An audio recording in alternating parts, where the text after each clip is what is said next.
I think it's, if you're a foster mom, a stepmom, a mom, if you're showing up for a child in a motherhood role, you deserve an acknowledgement for what you're doing.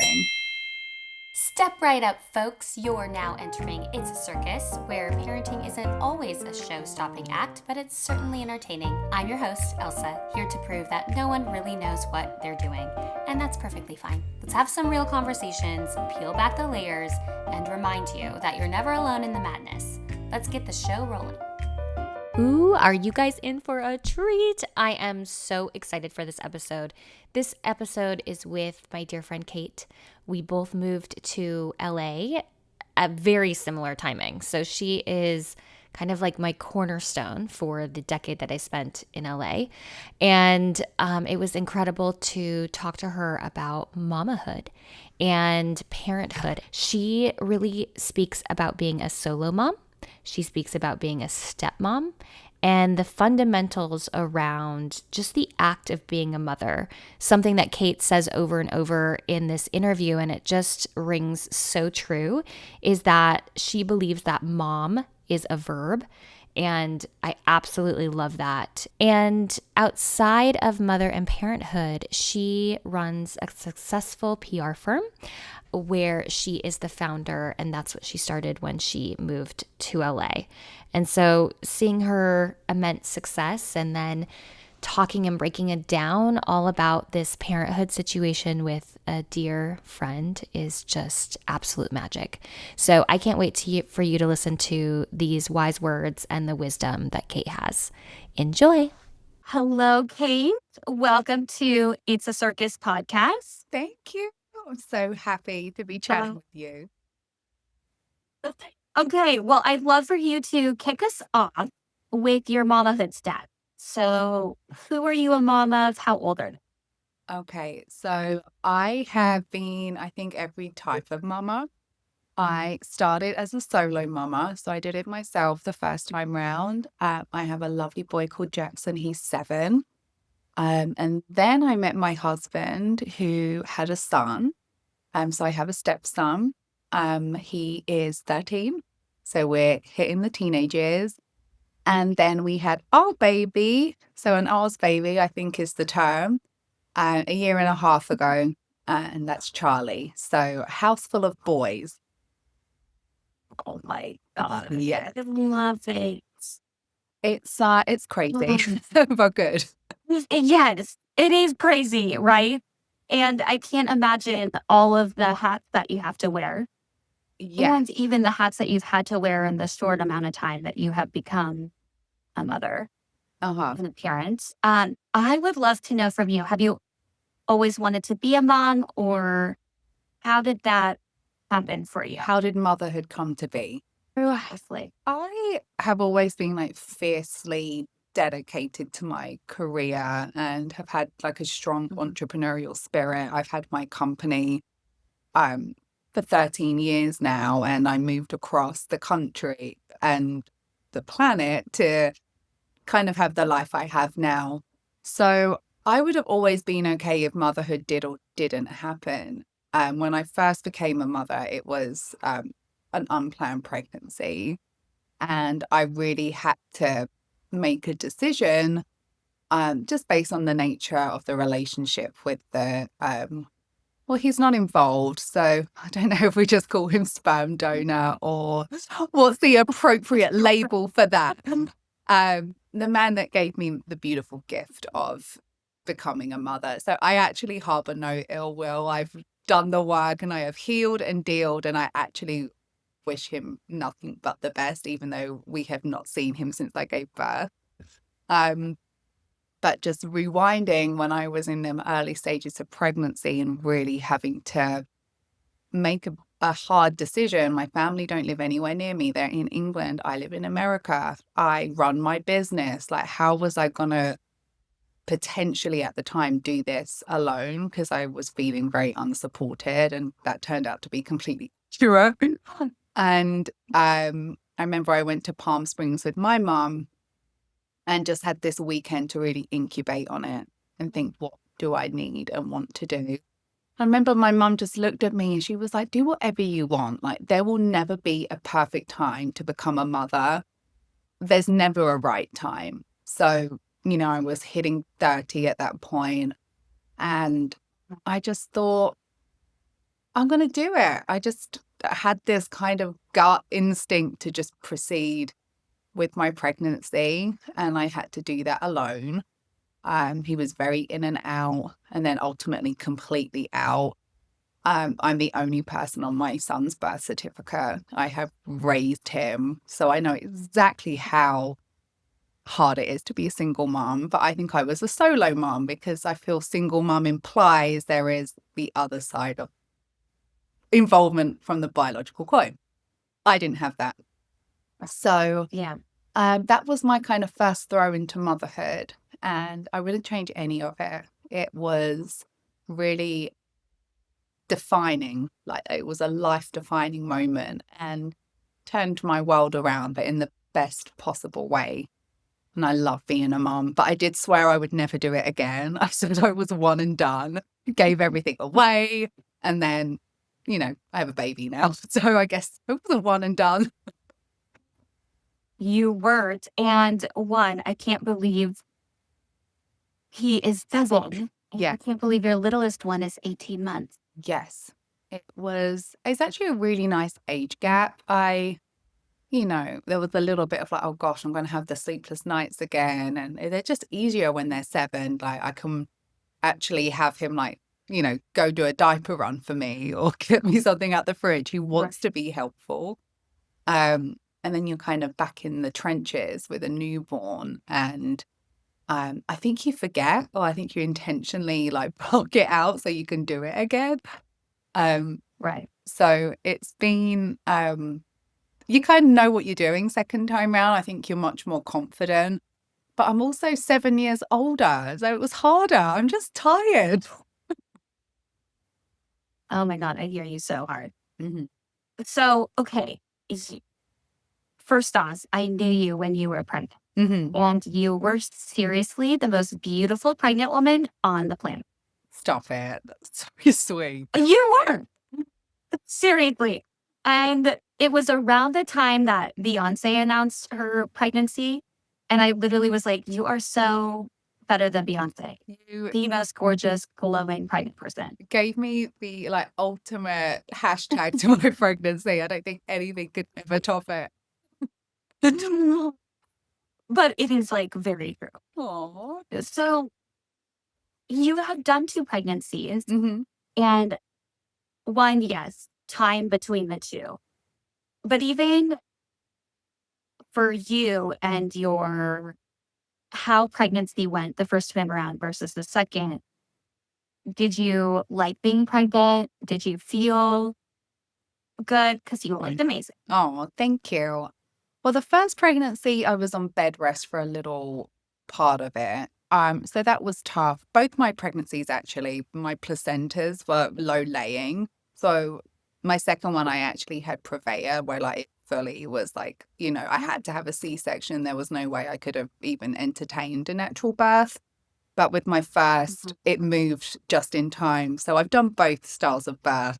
Whoever said C-sections are the easy way are liars, and you're insane. It is absolutely not. It was horrendous.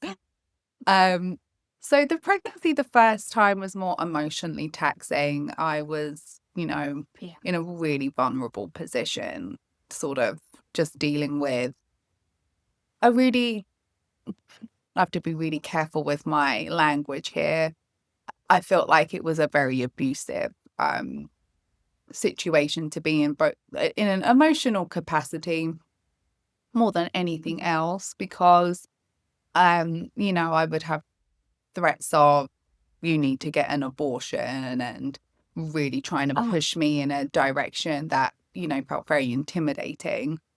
And I was really had someone trying to rob me of my joy with that pregnancy, and it was really difficult to navigate because I really wanted to try and encourage a co-parenting relationship. I'd accepted the fact that our romantic relationship didn't have a chance in hell, but I would never want to deny the child a relationship with their parent, and them efforts fell flat.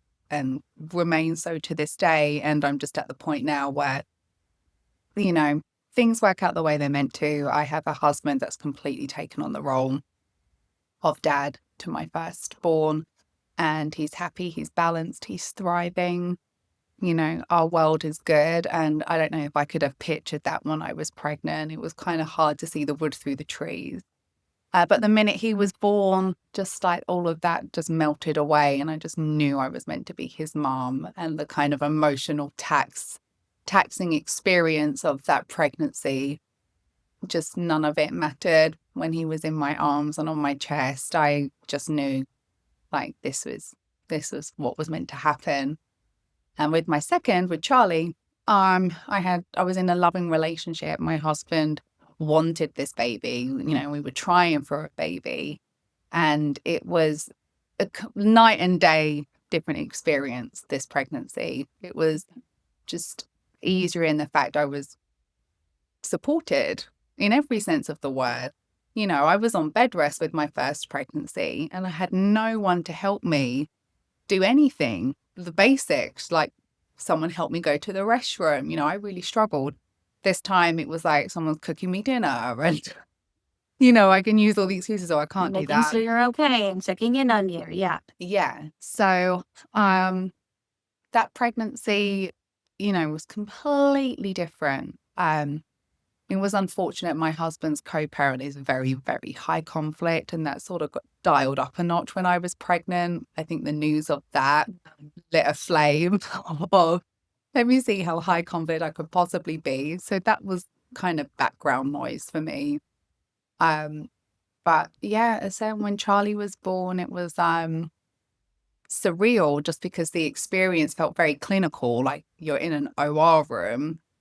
I don't know what I was thinking. Like I didn't anticipate it, I guess, because I'd had, you know, birth the old fashioned way with Jackson. And then when they sort of led me in, I was like, wait, oh my gosh, I'm actually in an OR room and it's surgery. And I sort of freaked out a little bit. So both were very different pregnancies, but ultimately 2 great boys. Oh my gosh. Are you wanting to have more?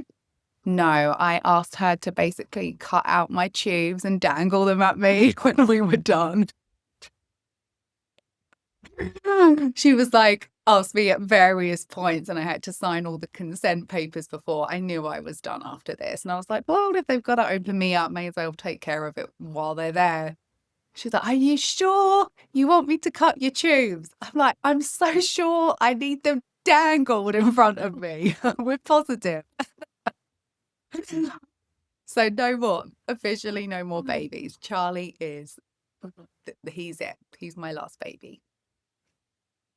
Oh my gosh. How beautiful. And they're so cute. Thank you. They really are, as are your boys. Amazing blonde hair. It's just ridiculous. It's so handsome. I mean, I try to be blonder than them every day. And it's not going to happen. They're going to win. Seriously. Oh, Wow. I love that so much, Katie. So you have the opportunity to really experience, I mean, I'm not even out of toddler. So you've had like a kid and then a super small baby with support, without support. What has been the most challenging piece of like parenthood so far? becoming a stepmom for sure. I would have initially thought it would be a solo parent, but I'm really driven and tenacious. It's just kind of my disposition. And I was in control of that situation. I made that conscious choice to have this child. And that was a decision I made. And I think a lot of people have this complete misconception and misunderstanding that when you meet someone that has children, you know what you signed up for. And you absolutely do not. I can categorically say that is the most offensive statement you could probably say to a step parent. Whether you're male or female, you don't know what you're signing up for because you're dating that person and you're not going to know the inner workings of their co-parenting relationship, as you're falling in love with each other, it doesn't really come up on date one. So how often do you speak to your co-parent? And what's your relationship like with da-da-da? Like, that doesn't happen. You're courting each other. All right. So as my husband and I are, in that dating phase, and obviously we both know we have children, I wasn't aware of the dynamics with his co-parent. And that has been eye-opening for me. I made efforts to be cordial and friendly. I remember I'd got her a really nice gift as kind of like an olive branch. Like, I'm a mom, I'm not trying to step on your territory. I respect your role as mom. I am a mother figure in this scenario. I would later officially become stepmom. Although I do believe mum is a verb. It's how you show up and what you do and your actions. It's not a title. Love that. But nonetheless, I sort of tried to extend an olive branch, and her son, my stepson, sort of helped me curate this really cute, like, I work in the beauty industry, I get a lot of great samples. And it was a really beautiful luxury, yes, we did, brand. And it was like full to the brim of all these lovely goodies that her son really enjoyed putting together with me, because we were doing it for his mom. And I wrote a little note, I thought you would enjoy this. And like, we really had a lot of fun putting it together for you. No, thank you. No acknowledgement. I'm like, okay, cool. Got the message. We're not friendly. And she has made my life really, really difficult. Like, very, very high conflict. In long story short, I've had to retain my own counsel to try and combat what gets thrown at me by this person. And I'm like, that's really unfortunate, because I don't want to be your best friend. I'm not here for that. I'm here because I exist, and I'm your son's stepmom. And Right. a cordial, peaceful coexistence is the best interest for the child, in my opinion.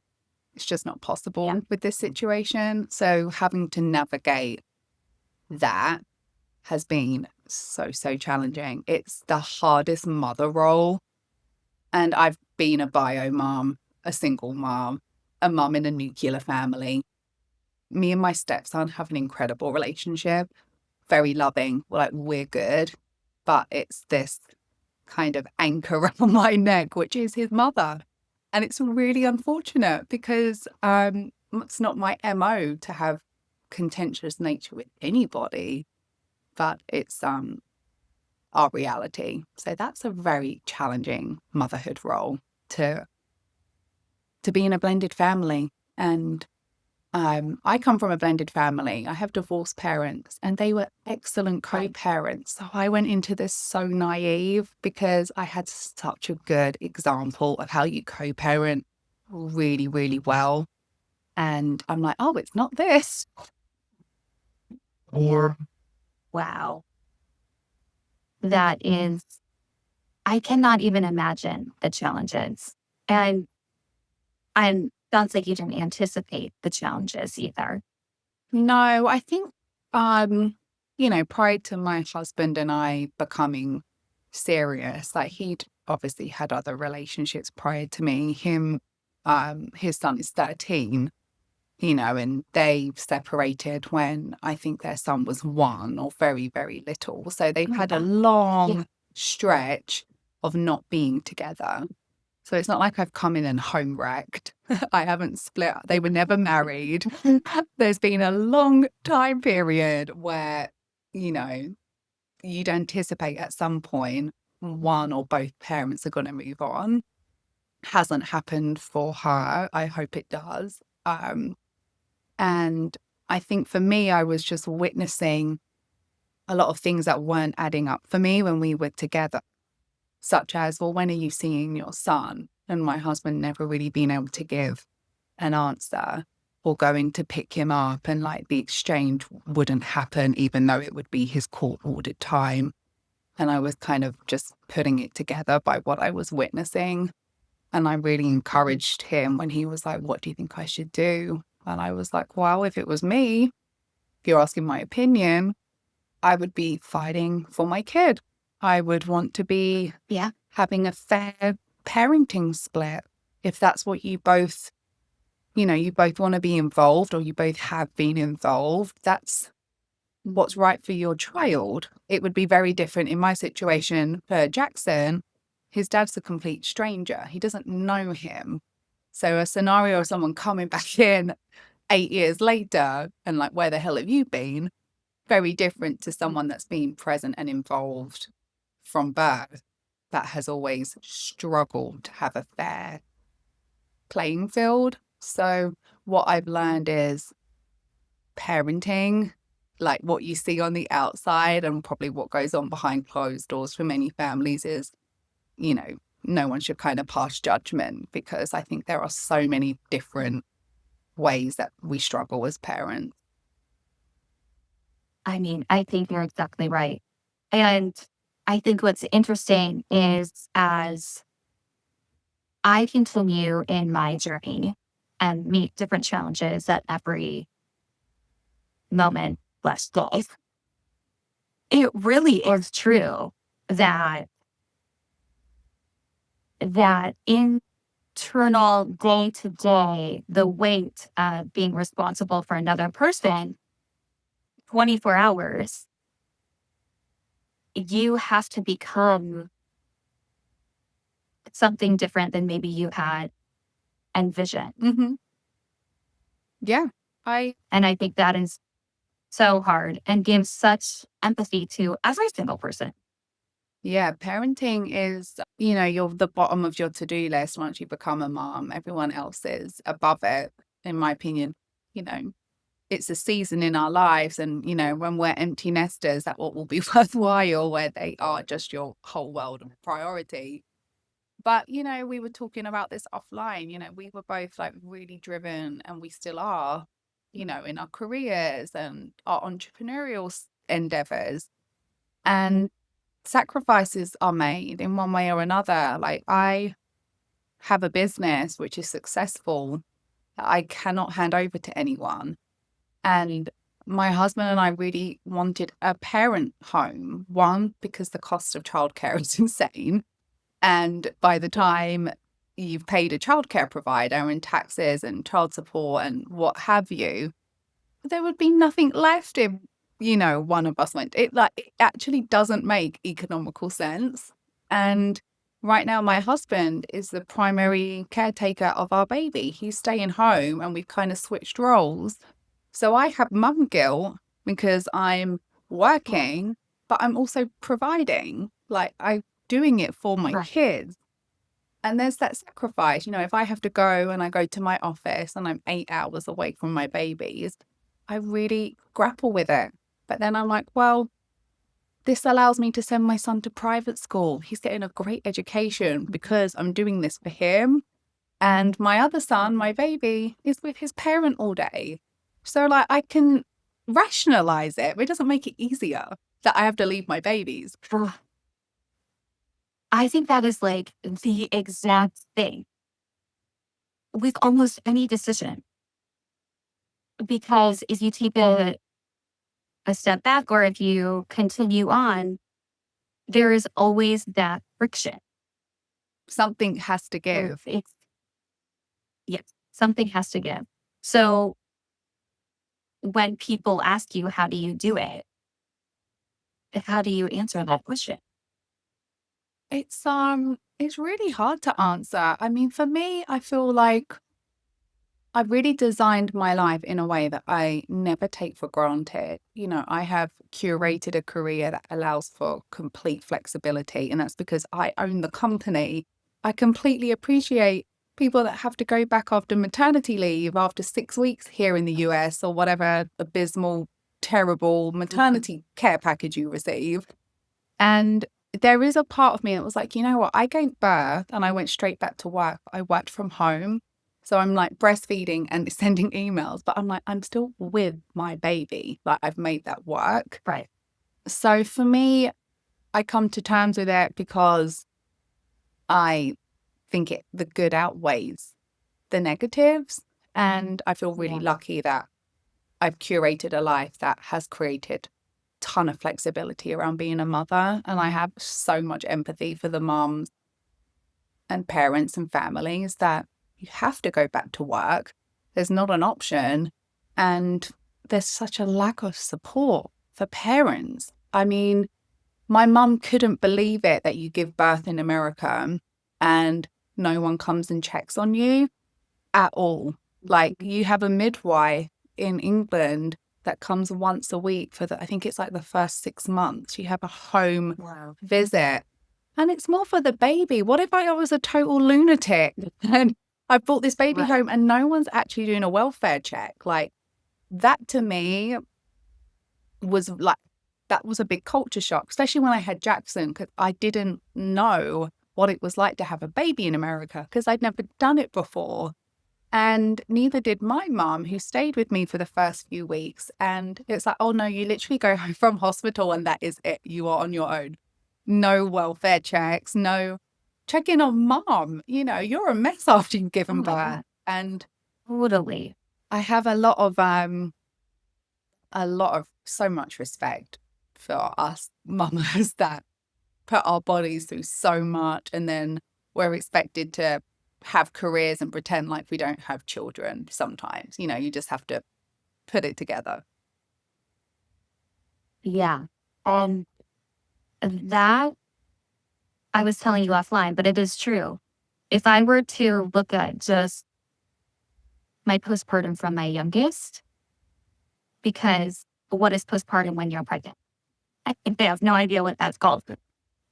But the hardest thing that I struggled with was stepping away from a career where identity is wrapped up and you're proud and it gives you lights and it gives you a social circle and it gives you, kind of potentially a purpose, right?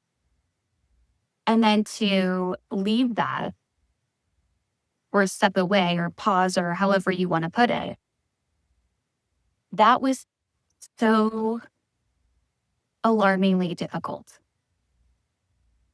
And it's not because I didn't think I was making the right choice. It's because the world tells you right now that you need to step back. You need to go back, act like nothing happened, but you better be the best mom all the time. The pressure's insane. And like the snap back comment you just made is really, it's kind of a powerful one, because with Jackson, I think where I was just so traumatized by so many other factors, I didn't look like I'd had a baby. Like, I left the hospital honestly looking quite emaciated because I was just going through such a god-awful situation, not giving birth to my son, the noise surrounding it.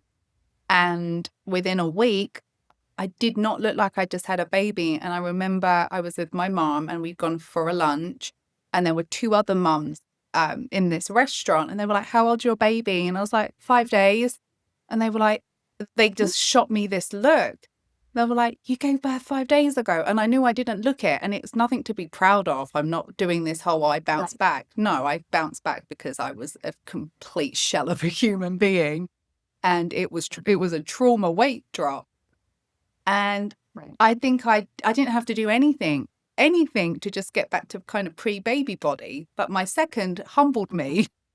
I really struggled with my identity as what I looked like after I had Charlie. I could not drop the baby weight. It was really, really hard. And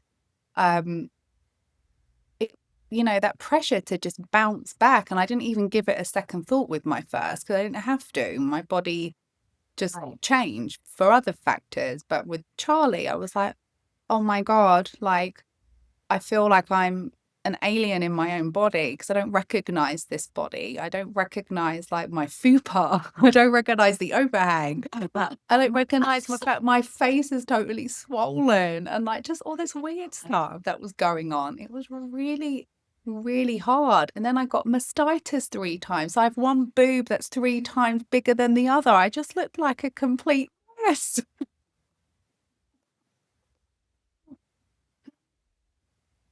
Literally, my boobs hurt right now. Yeah, honestly, like they never go back to normal either. I'm like, gosh, they're like nicely swinging by my ankles most days. Oh, yeah, that pressure, especially for the industry, is really tough. I had a work experience, and I'm not going to call out any client names, but I had to go back to work immediately with Charlie, and we were doing like a Mother's Day shoot, which was really nice. It was with like a beauty brand, and we selected some sort of work in media and press and influencer that world. We were working with, you know, either people that wanted to do a shoot with their mom or they had just become moms. It was a really cute day. And I'm just organizing it. And someone came in and was like, "Oh my God, are you pregnant?" And I was like, "I've just had a baby." Like, and I remember that I felt so embarrassed in front of her because everyone's looking at me like expecting me to confirm or deny. And I'm like, Right. how has a mother sort of come to a Mother's Day shoot and either A, tried to out a pregnancy, which maybe I was or wasn't, didn't want to say, and you know, it's just a very personal question to blast. Right. And I remember I just got in my car and I sobbed. So I was like, I feel so out of control with my appearance. And I was working out all the time, which I never did before, and really trying to control, you know, a diet. And I was like, wow, did I just get blasted about my appearance on a Mother's Day shoot by a mother? It was, I felt really, really defeated in that moment. I'm like, I've just come back to work. I'm tired. You know, my second baby just does not sleep. He's just not a sleeper. My first one slept. This one doesn't. He is a pickle. So I'm really tired. And you're trying to pull it together for work. And I'm just like, well, goddamn, just can't even like rock up and do my job without a judgment on my appearance. It was like really eye-opening for me. I remember calling my friend and she was like, I'm really disappointed that another mum felt that was kind. Like, I don't know what the right word is, but you know, maybe don't make comments about people's bodies ever, but maybe just like Ever. not in that scenario specifically. It was like really embarrassing for me. And I very rarely get embarrassed. I quite literally don't give a shit most of the time what other people's opinions of me are because I can't control them. So I really don't care. But this one stung. Yeah, that is painful even to hear. How do you work through that? I remember I called my girlfriend on the way home who works in the same industry. And don't get me wrong, I love my client. I don't think she had any ill will at all. I think it was a very throwaway comment that wasn't ill intended. And I think the minute it came out her mouth, you know, when you kind of get a look, and I think she would have wanted to have retracted it immediately. And we still work together, and I harbor like no bad feelings towards her. Right. I feel like it was probably just a bit of a learning, like one of them life lesson moments. And I just called my girlfriend and she was like, you know, she's like, she just had real talk. She was like, you know, when I had my second baby, it was much harder to bounce back, and it is just harder. And, you know, just sat and listened to me moan for a little bit. And then you feel a bit better, don't you, when you've had a good event with someone that's done it, lived it, worked in the same industry as me, a mum of two boys. Like, she was just a really good sounding board for it. So that's what I did. Just drove over Laurel Canyon in Los Angeles, just like, I'm so embarrassed, you know, someone's just like blurted this thing out and I feel sad about it. Gosh, they'll just like experience just represent everything that like going through that little portal into motherhood like literally is. Even another mom can't see the inappropriateness of it. I just think you don't know what people's fertility struggles are either. Like, what if I was desperate to have a baby? What if I was doing an IVF round? What if I just had a miscarriage? Like, I think when you become a mum, then things become really real. Not that they aren't before, but you have such a different level of appreciation for how hard a journey motherhood can be for people just to get to the point. And I just think, you know what, you should just keep quiet and don't ask people when they're trying to start a family. Don't ask when you're planning on having kids. Don't just ask people if they're pregnant unless they very obviously are. Just stop it. Like, just be quiet about that topic because you don't know how vulnerable that person might be who's on the receiving end of it. It is so true. If you were to give yourself some advice, looking back, even like a couple months or even all the way back to Jeff, what would you say to her? Gosh, that's a really great but loaded question. I think I'd have different advice for all of my children. With Jackson, I would say, well done for following your instinct. It was like just a voice I couldn't turn off. And I just like dread to think, you know, if he wasn't in my world, like he's truly my soul child. I can't picture life without him. And I would just say I'm really proud of Kate back then. But I did everything on my own. I paid for everything on my own. I went back to work 5 days after I gave birth and I did it alone. And I think my advice to her back then would be like, keep being a really, really like unrelenting beast. Just keep going. I just it put a like fire up my, you know, my tushy. I got motivated by it. I didn't have time to mourn or dwell or feel sorry for myself. I had a kid to take care of. So I had my wobbly moments, and that's where my mum was amazing. You know, I'd call her and have a good cry, and then I'm like, okay, that's enough. Back to work or back to it. And I wouldn't change any of it. I wouldn't change any of it. And it's weird, the whole, like, I think someone says, like, when you hold on to anger and resentment, you're just like holding on to like a hot piece of coal. It's like, I'm just burning myself. The best advice for myself was to just, like, not revenge, but like the best way to proceed is to live with joy. And me and Jackson were joyful together.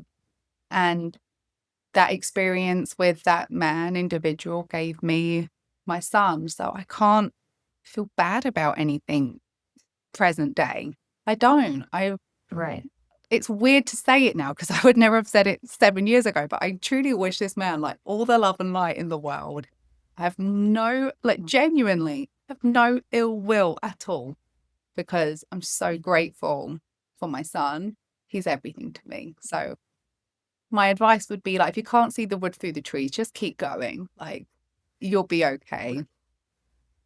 And then with my stepson, I think my advice would be do a background check. Maybe don't be so naive. I was so innocently naive. I just was like, oh, you know, blended's great because I had such a great role model for that way of life. And I think I'm realizing perhaps I was in the minority with my upbringing with, you know, divorced parents. And the reality is the more I've become engulfed in that world, sort of high conflict co-parenting situations are extremely common. The family law system is incredibly corrupt. It's designed to keep people kind of just in this awful cycle of, you know, everyone profits. The system profits, the lawyers profits. And if you're dealing with someone that is really contentious and high conflict, it's can kind of take over your world because that's the whole intent behind some individuals that are motivated by having a high conflict situation. So my advice with that one would be get the tools needed to sort of reclaim a sense of peace when someone is actively got a target on your back. Um, so for me, I've had to really, I still don't have the answer to that, but I feel like indulging in podcasts with other kind of stepmom related content has been really, really helpful. And just remembering what's important, which is my babies, my family. Right.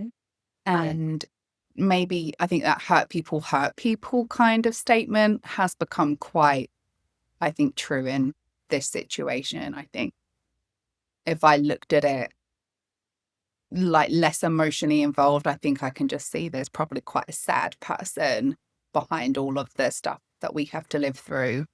And my advice would be to myself to maybe just take that for what it is.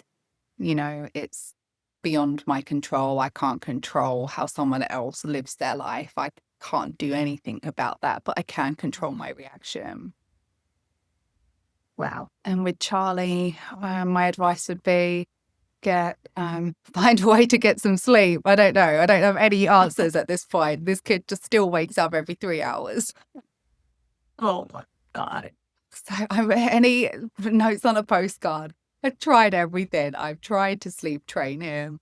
I've tried all of the tips and tricks you can try. And right now, unless he's on me, he doesn't sleep. And I have to work. So I'm like, well, on me it is. Yes. Exactly. If this is just going to be easier for everyone, I'm here for it. That's where we're at. I'm like, you know what? He's not going to be in my bed at 30 years old, is he? It's like, he's not even 2. It's fine. I'll enjoy these snuggles with my last baby. It's fine. Okay. Yeah. Oh, beautiful, Kate. How well spotted. I feel like you are such a wise mother. So are you. I feel like we all are in our own ways. Like, you know, we just, it's the best life school, isn't it? Becoming a mum. All those sort of things you have to, like patience, obviously, virtue, you have to learn the art of it. And how we just function in day-to-day life with so many variables, lack of sleep, you know, you're just so overstimulated. And, you know, my pets were my life before I had kids, and I love my dog, but I'm so overstimulated by her because she still needs me. And, you know, it's hard because they feel out of place when you have children, and you have to like make them obviously know that they're still part of the family and the pack. And that was a whole other thing. I'm like, oh my God, I have to like become a different pet mom as I become a mom. So I feel like we always figure it out though, us mums. I know. I mean, truly. If it's not us, it's nobody. Hi. So, with your business now and with the family that you have now, has that changed? How has it changed your relationship with your work? I think we're very lucky that I think I'd put the right foundations down with my business in terms of the structure and the strategy. And I have a great team and awesome people that work for me. And we have awesome clients as well. So I feel being smart with who we've hired and being really fortunate with who, you know, has trusted us to do their PR for them is a great privilege. And I didn't want to, you know, put a decade's worth of grit and building, you know, possibly at risk. So, you know, I'm really lucky my husband and I have got a situation where he is able to stay home so I can continue my career. And I'll joke and I'll be like, when are you going to make me a trad wife? I'm like, I'm over this. But then my mum will like remind me, she was like, Kate, you know, you're really driven. I think you're a better mum because you can still do this. Like you're really proud of your business because you've put so much into it. So I think you show up as a better mother when you're able to provide from your children through sweat equity, the work you're putting in. So it's, you know, like we were talking about, you still have mum guilt no matter what decision you make. Totally. And I think we're just all doing the best we can. Ugh, I love it. So deciding to have your husband stay with little one, how is that dynamic? Do you know he's really, really great in this role. Like we're very, very different. Like he's like a tradesman and, you know, he works in construction. So he has a skill set where there will always be a demand for work. So if he was out the workforce for 6 months, a year, 5 years, he can always go back and just pick up where he left off. I don't have that opportunity because if I just ignored my clients for 6 months, they're going to fire me. I can't do that. Right. So we, you know, just spoke about what was best for our family. And that was the conclusion we came to. And he really loves to cook. And he does a lot of the, you know, home care, you know, like mopping the floors and all that stuff without, as you should as a collective. You know, I'm not here to mother him too. And vice versa. Right. Yep. You know, if he sees the floors dirty, he'll pick up the vacuum. So I think dividing the household labor, we do, like on the weekends, but like during the week, you know, he'll cook every meal and he makes sure that the house, you know, what we need for our kids is taken care of. And who knows, maybe that'll change in a couple of years and months. But right now, it just works for us. It's not conventional, but it works for us. And I love the fact my son is with a parent. That makes me feel better. Not that I would feel any different if he had to go to daycare. You know, I had to do that with Jackson. It got to a point where, you know, he's a full-on toddler and it was around the age of 2. You know, he went to daycare. There's nothing wrong with that. I had to work. I didn't have another partner at home. So there was childcare, which was excellent. And he loved it. And he's turned out just great. But I think when you have options, that's really nice too. So with my second, we've had some options. And this is the one that works for us. No, my gosh, I love it. Yeah, I think that is another kind of big choice that comes at you really quickly when you become a parent that I think is sometimes very complicated to come to terms with. Yeah, definitely. And I do often think, you know, I hope my husband doesn't feel emasculated, but he loves it. You know, I feel like he's really enjoying this time with his son, and it's both our last baby. So, you know, relish it and soak it up. And that's kind of what he's doing. And then I feel a bit jealous. And then I'm like reminding myself, well, you know, me working is helping us have this life. So, you know, I feel better when I just come to my senses, like this is what works right now. So that's what we're doing. Yeah. Yeah, I think that is just like the next right step forward. Yeah. And I think, you know, it's just that conversation about family dynamics in general. There shouldn't just be like this is how you should do it. It should be tailored to each situation and you figure it out what makes your life the easiest and what is best for the kid, whatever that looks like for you. Yeah, exactly. Okay, so what kind of like either mother or parenthood myth that you wish would go away? Maybe that you can have it all, like me, or, you know, I think this, I'm going to like answer this probably more with the stepmom one. Don't tell step parents they know what they signed up for. It's a complete myth. I promise you we didn't. In most cases, did not know what we signed up for.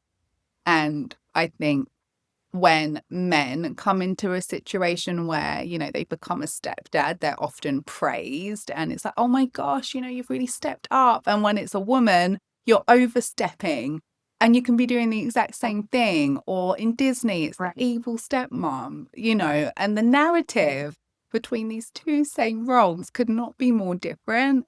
And I think it's really challenging, I think, that stepmom definition, because it's like, well, if I didn't do all the things a mother did when you had this child is in my care, I would be neglectful. But if I do them, I'm also overstepping. So what do I do? Like, there's no textbook. Yeah. It's like Easter, for example. I'm not going to not get my stepson an Easter basket. I've got my other kids an Easter basket. But some could be like, well, that's what his mom should be doing. Well, but he's not with his mom that weekend. He's with us. So you're constantly second guessing yourself. And it's really, really difficult, like having to live your life by a custody schedule.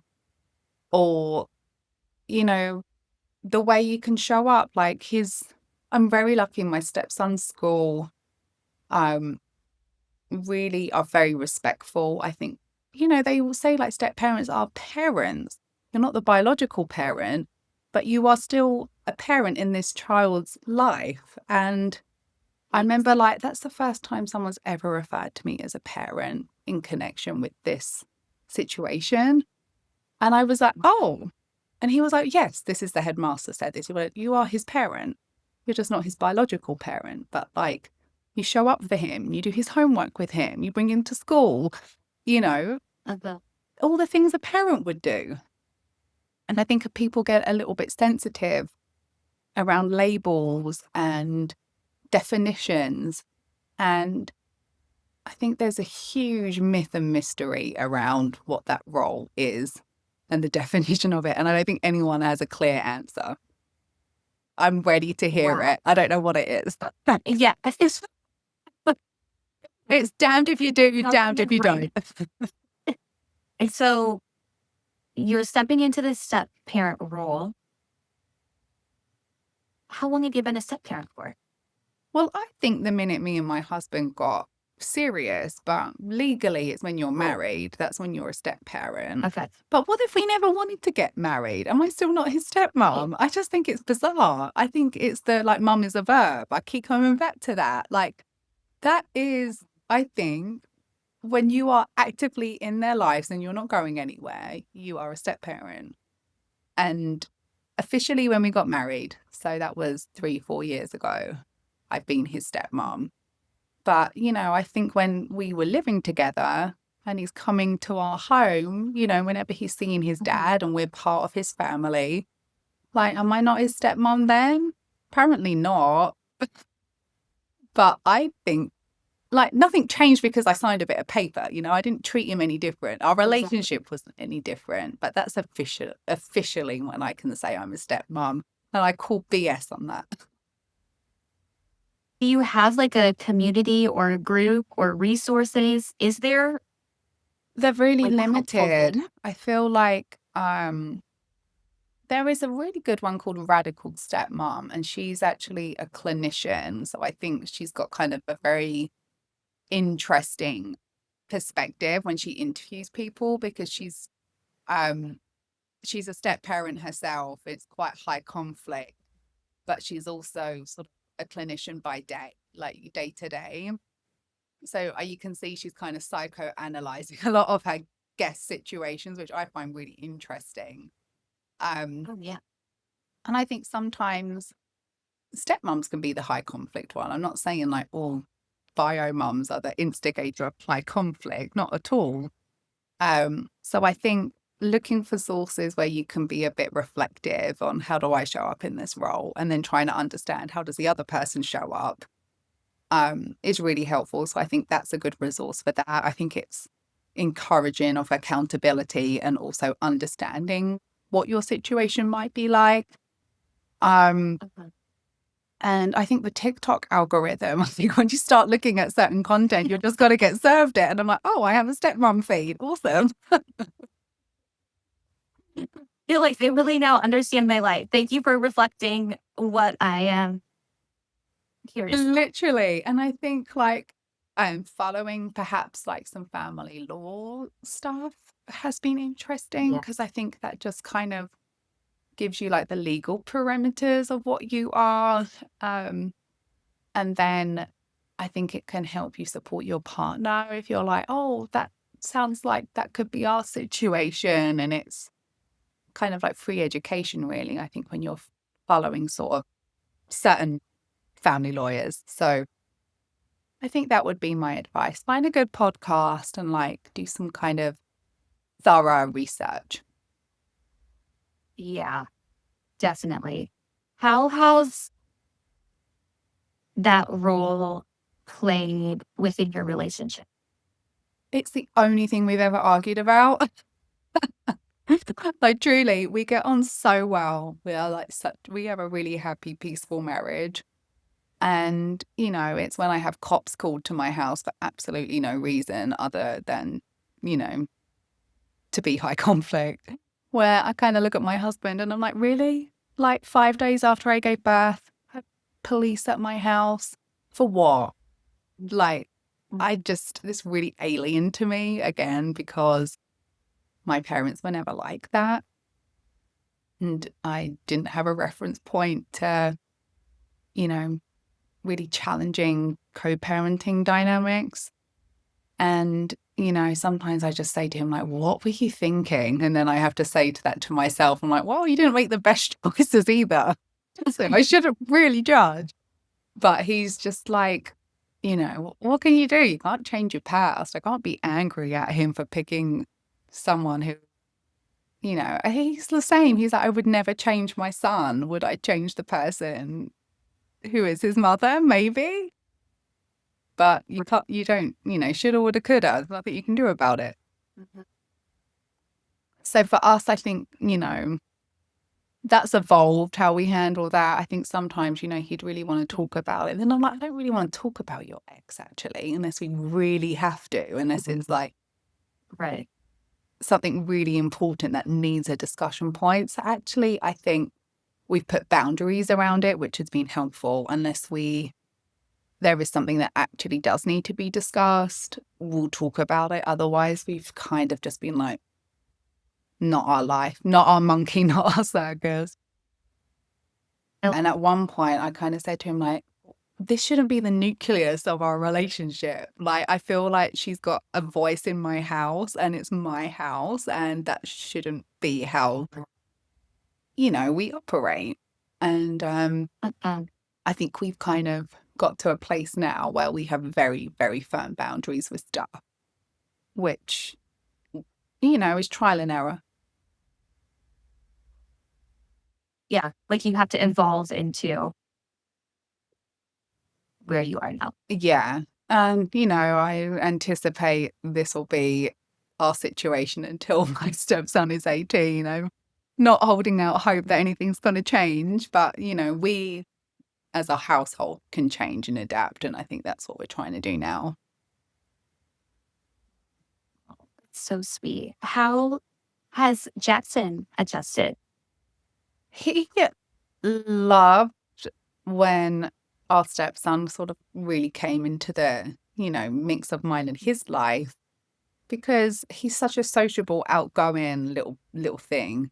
And he loves life and he just loves people. So for him to have like an extra body in the house was awesome for him. And I think the age gap was really good, because there wasn't like any jealousy feelings. And my stepson, you know, I kind of explained to him, I was like, you know, Jackson doesn't have another parent to go and see. Like, he lives here. Mm-hmm. And I think that helped with my stepson's understanding. Like, you'd think maybe he would feel a bit jealous if he has to leave and go back to his other house, and there's another little boy that's with his dad all the time. And I think understanding that, well, Jackson doesn't have a choice. There is no one else. stepping up. I think it gave him a real understanding of Jackson's world, and they really meshed very, very well. And then when I think Charlie just kind of brought everyone together, the baby really did.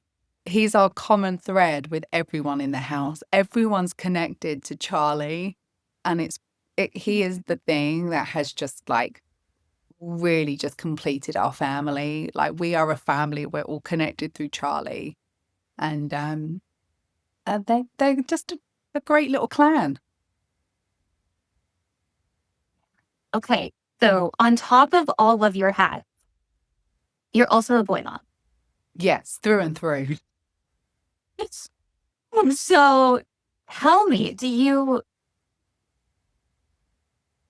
how do you think about that, feel about that? Do you even? Well, when I was pregnant with Jackson, they initially told me he was a girl. So I thought I was having a girl. Yes. And then I even called her Jacqueline after my aunt, which is why he's Jackson, because, I thought he was a girl because I was told he was. Yeah. But I knew when I was pregnant, I was like, he doesn't feel like a girl. You know, when you kind of guessing the sex when you're pregnant. And I was like, but he's a boy. And I just like felt he was a boy. And when I had another ultrasound later, and they're like, oops, definitely a boy. I was like, I thought he was. So like, I knew it. Yeah. And then with Charlie, I think because me and my husband have both had boys, we were like, oh, maybe it'd be nice to have a girl. And, my mum laughs because she's like, you're so girly and you could not have any more boys. Like, they could not be more boys. And I just love it. I love being a boy mum. I just love being a mum. I'd be happy with whatever, but I truly feel like little boys, it's so cute. I just love it. They are so cute. But then I see my friends that have girls and they seem a bit easier as toddlers. Oh my gosh.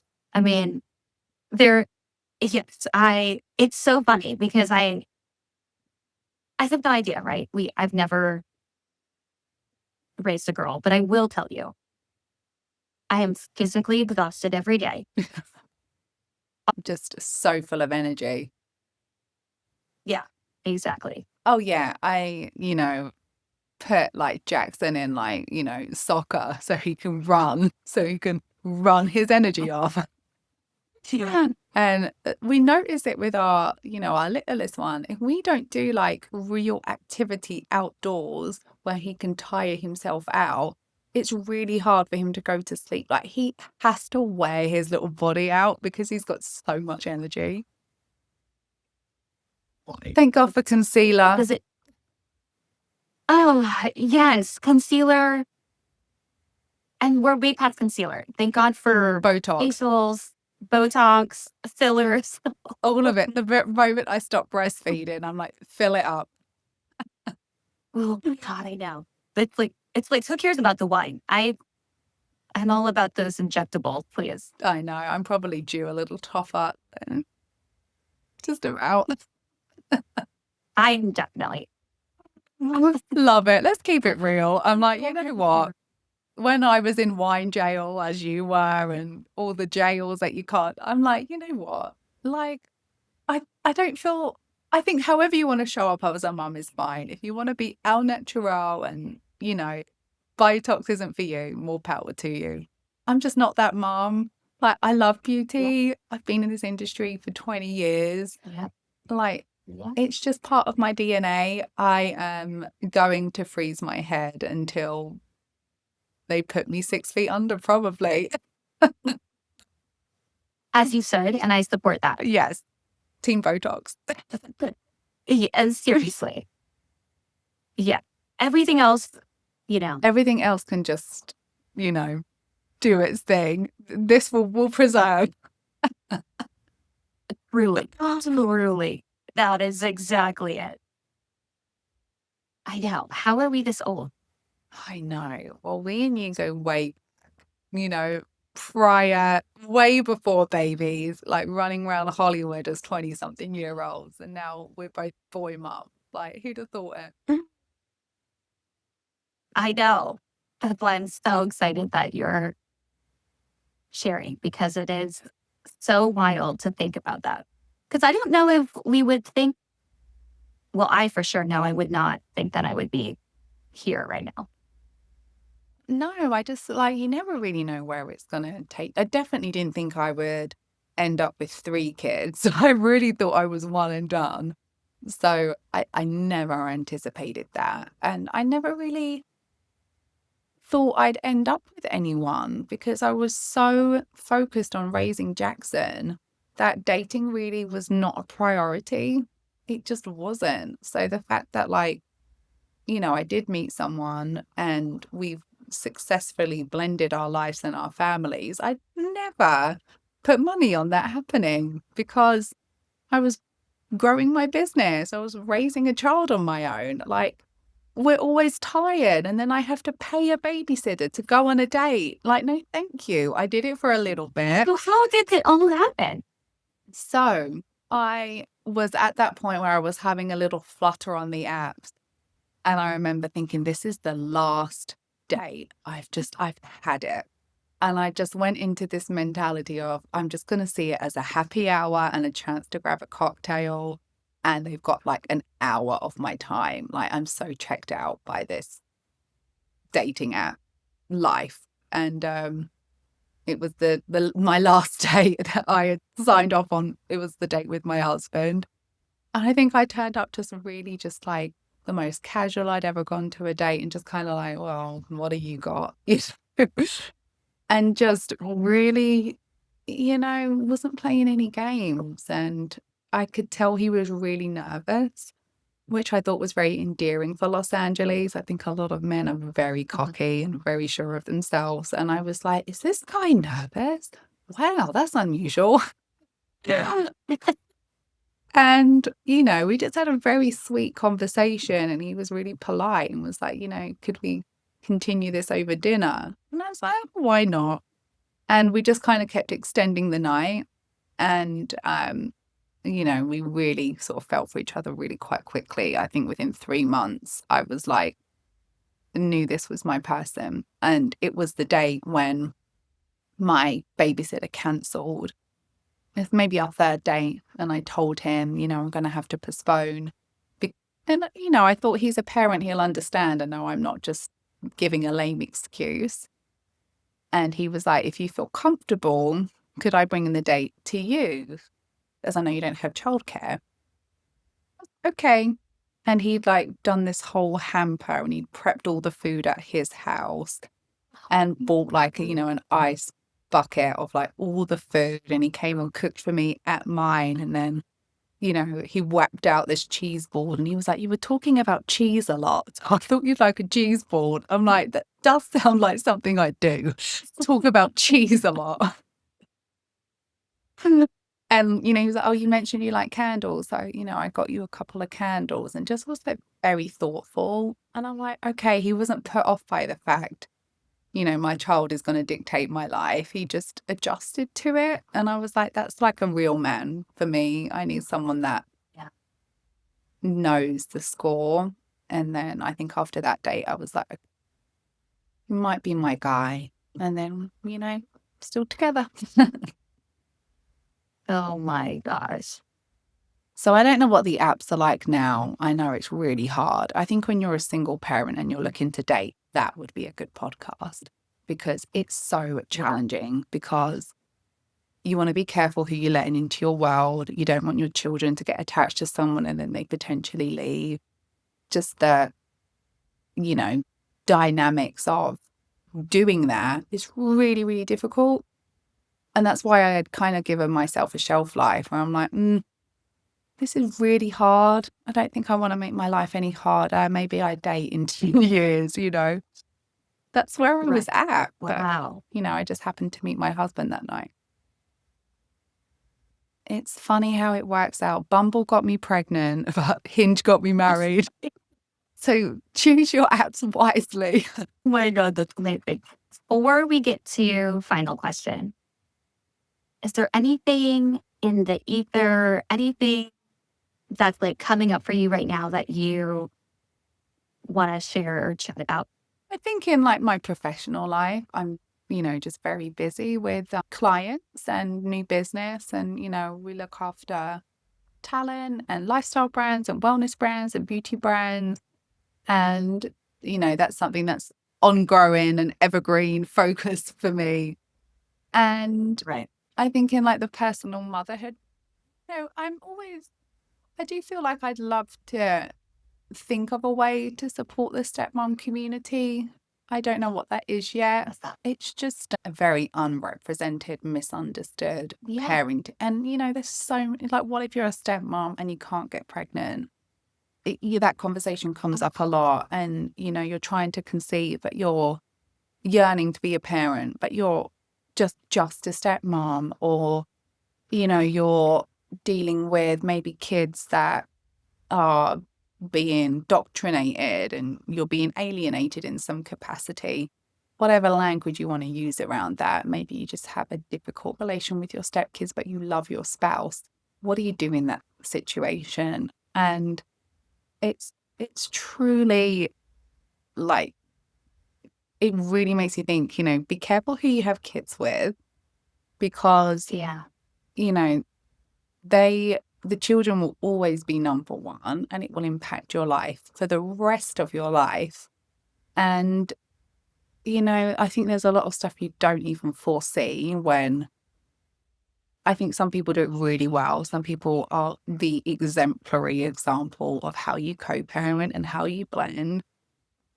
And some, it's truly awful, like truly awful. And I feel like that's our reality. It's a really unfortunate, dynamic. But the common thread is everyone loves the child. There's no denying that. He's a very loved little boy and he's the center of everyone's world, but there is conflict and some doesn't seem to be any light at the end of the tunnel at this point. And I spoke to one of our mutual friends. She's a makeup artist. She has something very similar where she came in with 3 kind of teenage stepkids. And, she had a baby and then she was like, everything changed. As soon as I had a baby, my life was made a living hell, and it didn't improve until my youngest stepchild was 18. And we no longer had any legal obligation to talk to the other parent. And then they were able to all repair their relationships with the children because there was no kind of outside influence. And I think there's a lot of untold stories of how hard it is to be a mom or dad in that situation sometimes. That is heartbreaking. And yet, I am sure there are stories that need to be told. Yeah, I think it's, if you're a foster mom, a stepmom, mom, if you're showing up for a child in a motherhood role, you deserve an acknowledgement for what you're doing. Yeah. And mom, that's a verb. It is. How you're going to show up for the kid. That's the most important. The label doesn't, I don't think, matter so much. Everyone knows who gave birth to the kid. We know who mum is. I don't think people need to be so led with ego when other loving adults come into the picture and show up for that child. I think people need to get a grip. In some cases, I'm sure there are other situations where there is perhaps a complete overstep and it would be appropriate to assert authority in that case. But at the end of the day, I don't think most people try and lead with conflict. I think it's just difficult when you're in that situation. Yeah, absolutely. Wise words. Go us. Go moms. My goodness. Go mamas. Okay. If you could sum up parenting in one word, what would it be? Tiring. I'd say it's really beautiful. I can't imagine life not being a mum now. And I had to do a New York trip last week and I was away for 2 days. And the pang I felt of missing them, I was like, this is all that matters really on the plane. I'm like, I can't wait to get back. And I'm looking at the other kids on the airplane and I'm like, I just want my babies. And it just it changes you on a cellular level. It did for me anyway. And I just think the one word that sums it up is just, I'm really grateful I have the opportunity to be their mom. What about you? What's your word? Oh God, it changes daily. I think one that it currently is healing. Oh, that's a good one. Oh, They are the definition of yeah, I think mindfulness. They live in the moment. They're not it looking back or forward. totally. And they're little mirrors, you know, they're kind of like soak up your essence and then it spits back at you. Yeah. And I think that is a gift that they probably don't know that they give us. They're reality checkers. You know, like quite often I might try and finish my work on my phone so I can sit on the sofa with them. And my eldest is like, why are you on your phone? And I'm like, he doesn't know I'm working, but all he sees is I'm not giving him my attention. And it just is like a mirror, a reminder. I'm like, oh my God, like if I have to go to bed later tonight to get this done, so be it. He needs to see me be present. So they reality check you. Thank you for doing this whole podcast. And I was really happy to just chat mummyhood with you. It's an honor to have you here. Thanks for listening to It's a Circus. If today's episode made you feel a little less alone, share it with a friend who might need it too. We are building something amazing at the Turner Brothers Circus, an entire space designed for parents to find connection, laughter, and support. I'd love for you to be a part of it. Remember, you're doing better than you think. Stay grounded, stay real, and embrace that beautiful mess. And as always, the show must go on. Until next time.